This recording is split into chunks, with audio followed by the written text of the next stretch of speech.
Hey, salut la team, c'est Jérém, j'espère que vous avez la forme. Aujourd'hui, dans cette vidéo, on va voir ensemble comment calculer son rendement moyen sur son portefeuille. T'es peut-être en train de te dire, ouais mais ça Jérém, c'est ultra simple et tout. Eh bien, détrompe-toi qu'il y a beaucoup de gens qui se trompent, qui font pas ce qu'il faut, qui calculent mal et qui, du coup, ont une représentation faussée. Tu le sais, j'insiste beaucoup sur le fait de suivre ses investissements, d'avoir des fichiers Excel de suivi, de vraiment avoir une vision complète sur ce qui se passe, puisque plus tu mesures, plus tu découpes, et meilleures les performances sont. Et je me suis aperçu, notamment en échangeant avec diverses personnes, et aussi via le Discord communautaire, que beaucoup de personnes se trompent sur le calcul de leur rendement sur leur portefeuille. D'ailleurs, n'hésite pas à rejoindre le Discord, tu as le lien dans la description de cette vidéo. On échange pas mal, on partage des sujets toujours sur le thème de l'investissement. Tu le sais, j'essaie de donner au travers de ma chaîne et de mes vidéos le maximum de valeur ajoutée pour toi, pour que tu puisses être un top performer, que tu aies vraiment les bonnes notions, les bonnes choses, les bons calculs. Donc pour ça, si le contenu te plaît, n'hésite pas à t'abonner, à commenter, à liker, à partager, bref, t'as compris. Et c'est parti, on rentre tout de suite dans ces fameuses formules de calcul. Alors ne t'en fais pas, ne quitte pas la vidéo si jamais les maths c'est pas ton truc, si ça te fait peur. Tu as également le fichier en description, le Google Sheet téléchargeable où tu vas voir, je vais te le présenter. Et vraiment tout est simplifié au maximum, mais pour bien que tu comprennes comment marche tout ça et comment on fait ce fameux calcul, eh bien je t'invite à rester jusqu'à la fin de la vidéo parce que tu vas voir, il n'y a rien de compliqué en soi, mais si tu ne sais pas, tu peux et tu vas certainement te tromper.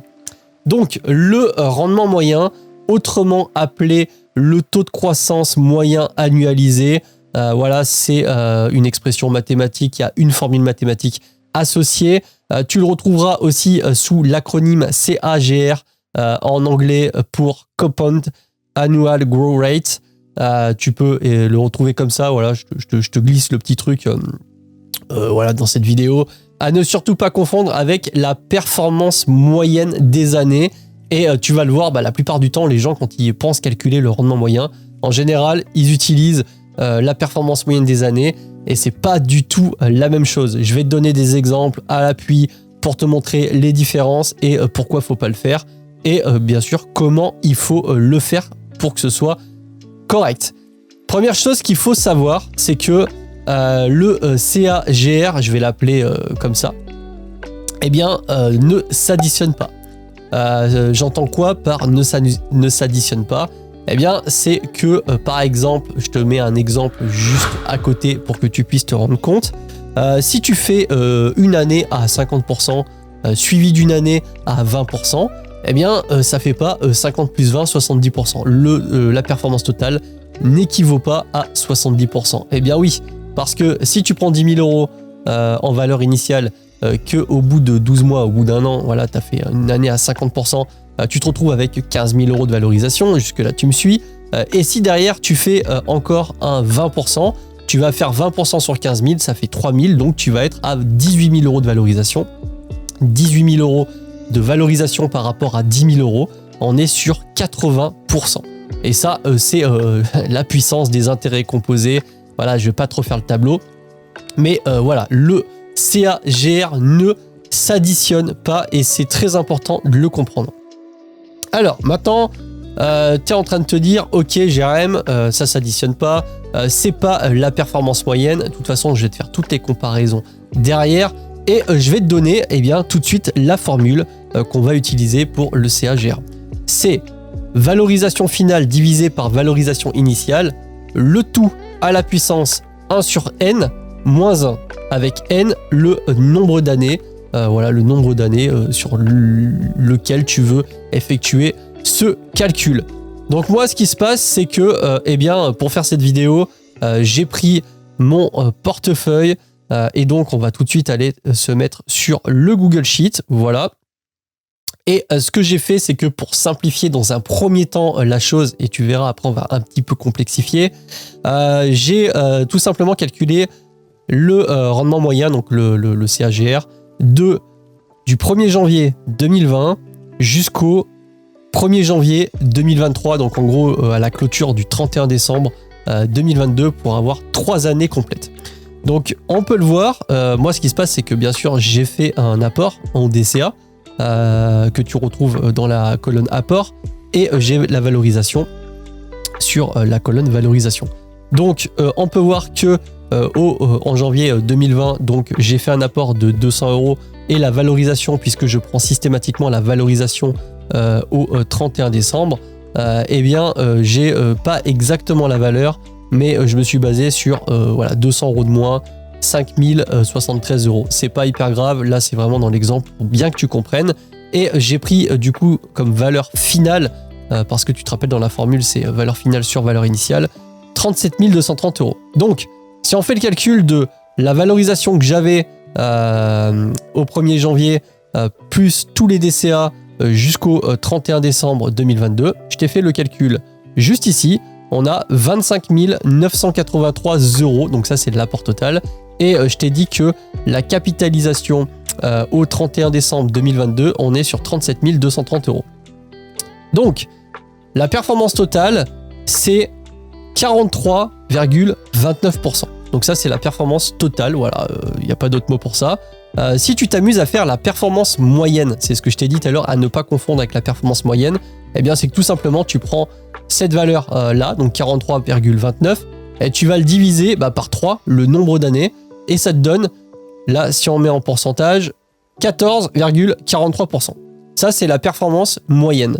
Mais le taux de croissance moyen annualisé, autrement dit le rendement moyen, le fameux rendement qu'on cherche à faire, tu sais les fameux 10% de rendement moyen sur 30 ans, eh bien c'est complètement différent, puisque si j'utilise la formule que je t'ai marqué juste au-dessus donc du CAGR, eh bien on se retrouve avec, là je la mets en pourcentage, 12,74%.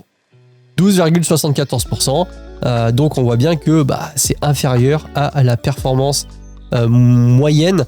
Et de toute façon, le CAGR sera tout le temps inférieur à la performance moyenne. Et donc, nous, ce qui nous intéresse, c'est vraiment ça, le rendement annualisé, le rendement moyen annualisé, le fameux rendement dont tout le monde parle, qui s'appelle le CAGR. Eh bien, ça se calcule comme ça et pas comme ça. Voilà. Donc, il faut le savoir. Et on peut faire un calcul simple de vérification. Je ne sais pas si tu le sais, mais 12,74% en maths, quand tu fais tout simplement un pourcentage et que tu cherches à avoir une valeur avec un pourcentage, ça peut également s'écrire 1,1274. Ça, tu vas comprendre pourquoi après. Là, je vais même... on va laisser comme ça, c'est pas grave. Donc du coup, si on prend notre valeur initiale, qui est 25 983, qu'on le multiplie par la première année à 12%, qu'on le multiplie par la deuxième année à 12%, et qu'on le remultiplie par la troisième année à 12%, donc là on fait vraiment des intérêts composés, des intérêts qui composent sur les années précédentes, et techniquement, si le calcul est bon, on doit avoir 37 230 €, et c'est exactement ça, 37 232. Pourquoi 32? Parce que là il y a un arrondi, mais bien sûr, si je vais un peu plus loin sur les valeurs, il faudrait que je regarde la valeur, mais globalement tu as compris, le calcul est bon. Donc vraiment ultra important de procéder comme ça. Donc encore une fois, je te l'ai dit, tu as le fichier en téléchargement dans la description de la vidéo.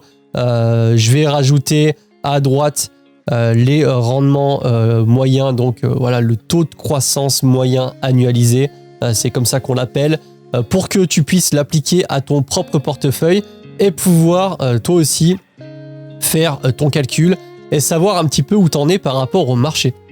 Parce que quand tu fais de la bourse et quand tu commences à vraiment être sérieux en bourse, là je te parle pas du mec qui boursicote un petit peu à droite à gauche, qui s'occupe pas de son plan de financement, qui s'occupe pas de son portefeuille, qui s'en fout quoi.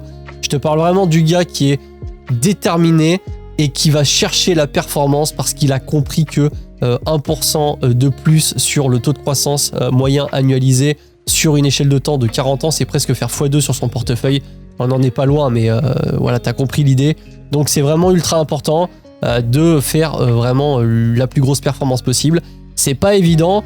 Et moi, ce que j'ai fait, si jamais tu n'as pas vu les autres vidéos, j'ai comparé ça directement au S&P 500. Donc là sur le graphique on a courbe du PEA en bleu, courbe du S&P 500 en rouge. Donc là bon, j'ai été un petit peu en dessous pendant quelques temps, puis je suis repassé au-dessus. Et vraiment mon but, je vais pas te mentir, c'est d'arriver à faire mieux que le S&P 500. C'est très très dur, comme je le dis souvent dans les vidéos. Arriver à battre le S&P 500 sur quelques années, c'est facile. Là, en l'occurrence, ça fait plus de 3 ans et j'ai réussi à passer dessus, au devant. Mais sur une échelle de temps de 20 ans, c'est une autre histoire. Alors maintenant, tu vas me dire, ok Jérém, c'est cool, j'ai compris, il y a la valeur, etc. Mais comment je fais par exemple pour calculer mon CAGR à la date d'aujourd'hui, alors qu'on est en août, on est le 25 août, on est en plein milieu de l'année, il y a un prorata. Comment ça se passe concrètement, comment je vais faire, parce qu'on n'est pas sur des années pleines. Très bonne question mon ami, je me permets de la poser et d'y répondre en même temps. Et bien pour ça il va falloir que tu calcules le nombre de jours qu'il y a entre le début et la fin de la période sur laquelle tu veux faire ton calcul. Donc là admettons, on va calculer sur la période complète du portefeuille, à savoir 1er janvier 2020, ça c'est le début, et la fin c'est aujourd'hui 25 août 2023. Donc, fais gaffe parce que j'ai essayé plusieurs fois sur ChatGPT et un coup, il me donne la bonne réponse et un coup, il ne me donne absolument pas la bonne réponse. Donc là, pour ça, tu vas sur Google et moi, j'ai tapé nombre de jours depuis le 1er janvier 2020 et ça m'a sorti un résultat qui est juste de 1332 jours. Donc, ensuite, une fois que tu as cette valeur, une fois que tu as cette donnée, tu retournes dans ton Google Sheet. Et là, ce qu'il faut que tu fasses, c'est que tu fasses tu fais égal 1332 divisé par 365. Ça te donne 3,69 quelque chose. Et donc, du coup, moi, dans mon calcul, là, ce que j'ai fait, j'ai déjà ma valeur qui est préenregistrée avec directement la cellule. Là, on peut mettre nombre d'années. Ça permet d'avoir un calcul automatique. Et là, nombre d'années, ce que je vais faire, c'est que je vais faire égal à ça. Et automatiquement, ça me recalcule ma valeur. Et donc là, si on regarde, donc, je vais vite vérifier la valorisation. Tiens, c'est histoire de faire un petit point en live. Valorisation du portefeuille, on est à combien ? 60. Pardon, pas 60. 46 730 euros. Tac. 46 730 euros. On va la remettre ici. 46 730 euros. On a donc performance totale 50,05%. Bien sûr, il y a tous les apports qui sont pris en compte. Performance moyenne, donc ça c'est ce qu'il ne faut pas faire, 13,7%. Et rendement annualisé, donc taux de croissance moyen annuel, CAGR, c'est tout pareil, 11,76%. Donc voilà globalement comment on fait pour calculer son rendement moyen. Je te le rappelle, c'est hyper important de suivre ses investissements. C'est pas pour rien que je fais ces vidéos. C'est pas pour rien que je te partage les tableaux de valeur. C'est pas pour rien que je te dis qu'il faut que tu viennes avec nous sur le Discord communautaire. Parce que bah voilà, si vraiment tu as envie de faire quelque chose de bien et d'être ultra sérieux dans la bourse, d'être ultra sérieux sur ton suivi, et bah t'as pas le choix, faut que tu fasses un mesurer découper, faut que tu mettes absolument toutes les valeurs, que tu saches où t'en es, parce que quand tu fais ce genre d'opération, quand tu fais ce genre de tableau, et que vraiment tu veux aller plus loin, tu vois, t'as la niaque, eh bien tu vas faire en sorte d'essayer de faire toujours mieux, même si encore une fois c'est toujours pareil, et tu peux avoir vraiment les vraies valeurs. Et il y a une autre question du coup à laquelle je pense qu'on m'a posée, tu te reconnaîtra sûrement, mais je ne donnerai pas de nom, qui me demandait ouais, mais c'est quoi l'intérêt de faire tout ça si on prend un ETF et qu'on fait simplement un DCA, techniquement on a les mêmes valeurs que le S&P 500. Eh bien oui et non, et en fait c'est non la réponse. Pourquoi ? Parce que déjà de faire un DCA, tu vas lisser ta position, c'est-à-dire que quand le marché sera sur une phase haussière, tu vas DCA tes positions mensuellement, et donc ton PRU va monter, et donc ta performance sera forcément moins bonne que le marché. Si le marché fait plus 20% 2024, toi tu vas faire quelque chose peut-être comme 17,3%, je dis une connerie, tu vois, parce que forcément tu vas lisser ta position sur des valeurs un peu plus hautes. Et par contre, quand le marché va être sur une phase baissière, eh bien toi tu vas lisser ta position vers le bas et donc quand le marché fera moins 20%, bah toi tu seras à moins 16 ou moins 15. Donc tu as bien compris le truc, il va y avoir un écart. C'est d'ailleurs pour ça que quand tu fais un DCA, vraiment surtout la connerie à ne pas faire, c'est de stopper son DCA sur la phase de baisse parce que c'est sur la phase de baisse que tu fais la performance et que tu vas rattraper le gap qu'il y a sur une phase haussière. Donc vraiment, fais attention à ça. C'est le premier des trucs. Le deuxième des trucs, c'est que eh bien, quand tu prends un ETF comme là, capitalisant, eh bien, par définition, il est capitalisant, il va réinvestir automatiquement les dividendes. Et si jamais tu n'as pas vu la différence sur les courbes, et on peut aller voir, par exemple, si je te tape S&P 500 vs S&P 500 Return pour dividende return, et qu'on va dans Google Images, eh bien, on peut voir, voilà, je vais ouvrir cette image en grand. Voilà. Tu as forcément deux courbes et la courbe du S&P 500 Return est beaucoup plus puissante. Bah forcément, c'est le but du réinvestissement des dividendes. Et d'ailleurs, c'est un des grands conseils de Warren Buffett qui dit que si vraiment tu peux, si vraiment tu veux chercher de la performance, t'as pas de choix. Réinvestis tout ce que tu gagnes ou une très grosse majorité de ce que tu gagnes. C'est un des buts, c'est un de mes buts de réinvestir le maximum tout simplement de ce qui me revient avec l'investissement. Voilà, donc j'espère que tu as kiffé. Maintenant, il n'y a aucune excuse. Tu sais calculer le taux de croissance moyen annualisé. Tu sais calculer ton vrai rendement moyen sur ton portefeuille. Je t'invite vraiment à le faire parce que la plupart des gens à qui je demande c'est quoi ta performance sur ton portefeuille, soit ils l'ont pas, soit ils n'ont pas la bonne. Là-dessus, voilà. Attends, plus d'excuses. Let's go. Télécharge le fichier. Fais ta performance. Rentre le tableau. N'hésite pas à me poser des questions sur Discord si t'en as. Il y a toujours un gars pour répondre. Et sur ce, eh bien, si ça t'a intéressé et si tu découvres la bourse via cette vidéo, va voir cette vidéo. Je t'ai fait un guide complet sur la bourse. Je pense que ça te donne quand même beaucoup de bases. Et puis sur ce, je te dis à la prochaine. Salut la team!